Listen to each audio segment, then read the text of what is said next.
our next presenter, Dr. Aruna Patki, Vedya Dr. Aruna Patki. She offers residential Panchakarma in North Carolina. She is a motivational speaker, author of two best-selling books, and they are Body, Mind, and Soul, Self-Awareness and Food, Self-Practice Tools of Yoga and Mudra. Dr. Patki offers online workshops on gardening, cooking with organic homegrown vegetables and herbs. She teaches Ayurvedic nutrition and yoga, and Dr. Patki will be talking on lifestyle. Thank you, Dr. Patki. Namaste, everyone. I'm very excited today to be here on AAP and present a very interesting topic. This is my favorite topic as I am practicing in North America, and North Carolina is a place where Ayurveda and yoga is not yet that known in the community. So this is my favorite topic to get mingled into the day basis, and I see a nice opposition and hardness when I am practicing the lifestyle changes in my area. So lifestyle has a deep relationship with our immunity. In 2020, we have learned that how this pandemic and during this pandemic, how we are suffering and why only few people are suffering rather than the whole community, and why some people are getting recovered some people are getting recovered and some people are not getting healed and not getting covered.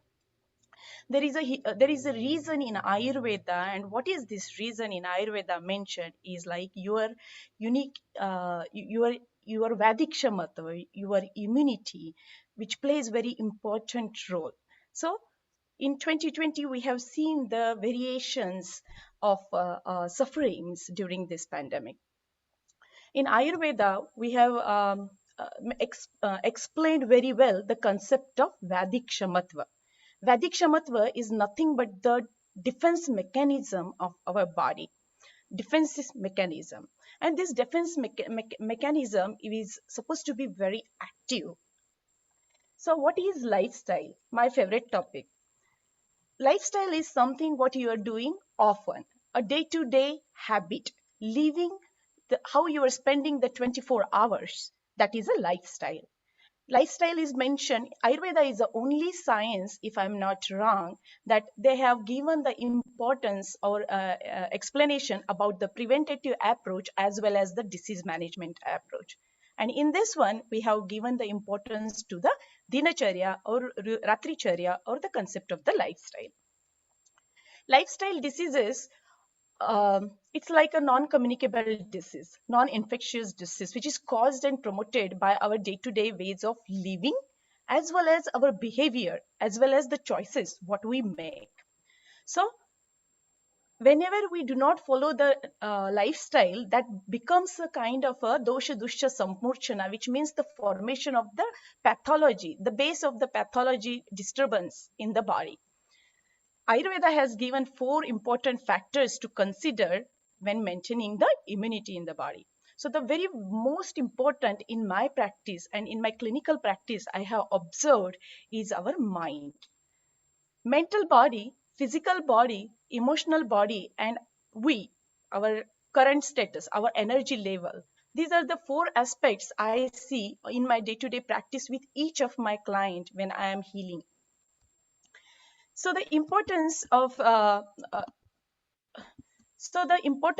lifestyle, because as we are seeing in today's time that the whole globe, most of the time, the major concern what we see in our practice is like sufferings with the sedentary lifestyle.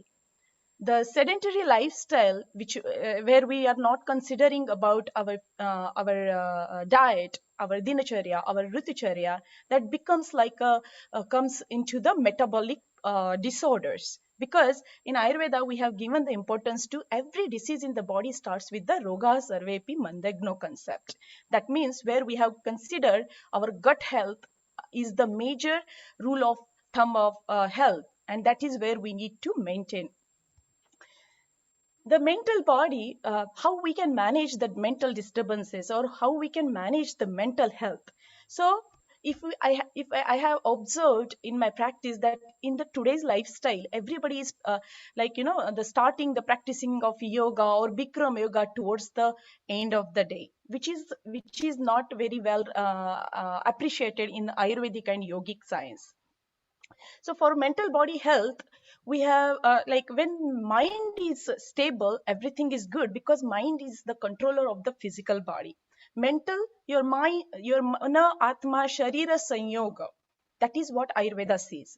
So mind takes control on the physical body. So to maintain the health of the mind, Ayurveda and yogic practices, we have given the importance to the sattva raja tama concept, which goes towards the diet or nutrition concept, and we have given the importance to the mental health, which is related, or how you can use a simple techniques with like a meditation, like just sitting at one calm place and just connecting with your mind and connecting your mind body connection, and practicing meditation on the day to day basis rather than practicing once in a week or once in a quite times in a week is not recommended.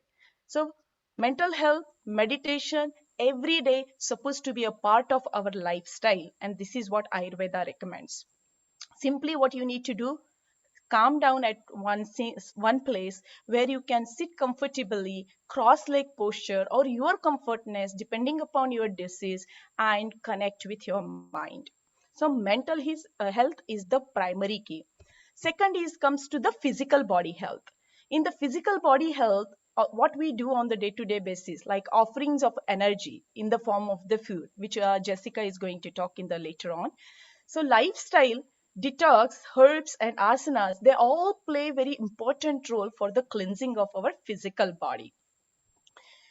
Also, we have given the importance to the emotional aspect of the body, and in my practice I have observed that this is the major contributing factor of like a low immunity. The sensitivity, people are so sensitive at the present moment, and this is what we are commonly seen, sensitive, too much sensitivity to everything.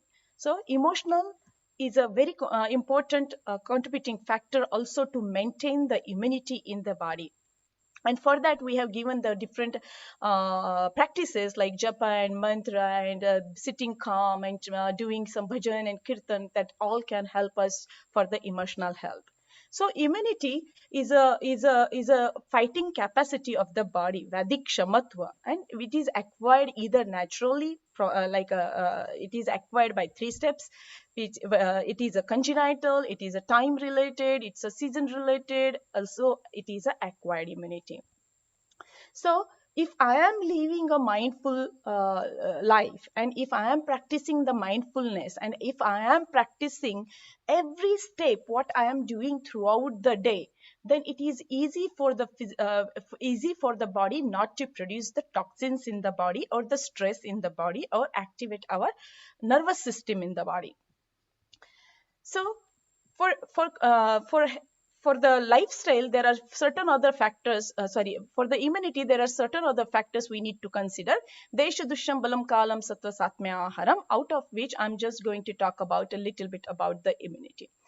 Ayurveda has given the reasons why this vihara concept or ahara concept or these things can create the non-communicable disease, and what are the causative factors of happening this lifestyle disorders, which is a routine where we see that this lifestyle becomes like a sedentary and becomes like the chronic condition, and becomes like turns into the autoimmune disorders in the future. So the reasons and causative factors is like either doing too much or too less is the first causative factor. For example, doing too much physical activity, too much boot camp, too much running, too much walk, too much anything, too much or too less is the major cause in Ayurveda. Then Dr. Patti, mental could you wrap it up, please? Thank you. yes, Thank you.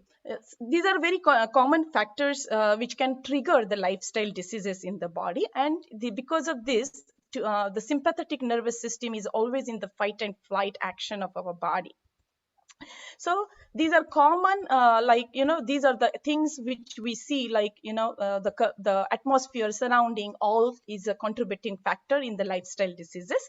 And as in Ayurveda and yoga, we have given the Ashtanga, that means the 8 limbs of yoga, where we have managed the social discipline, the self-discipline, the postural balance, the breath control. We have used these meditation practices, the union with self.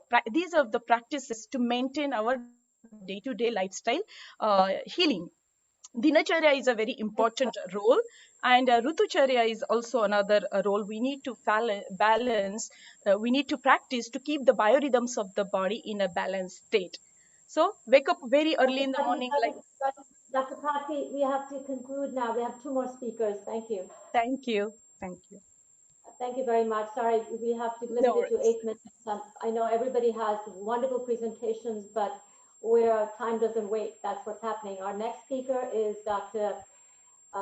Dipti Ravishankar. She has a diploma in yoga, in diagnostic medical sonography from Canada, and has been practicing Siddha medicine for over 5 years. She's trained Marma and Panchakarma specialist. She has expertise in prenatal, postnatal, and newborn massage. And Dr. Deepika is going to be talking about Siddha approach.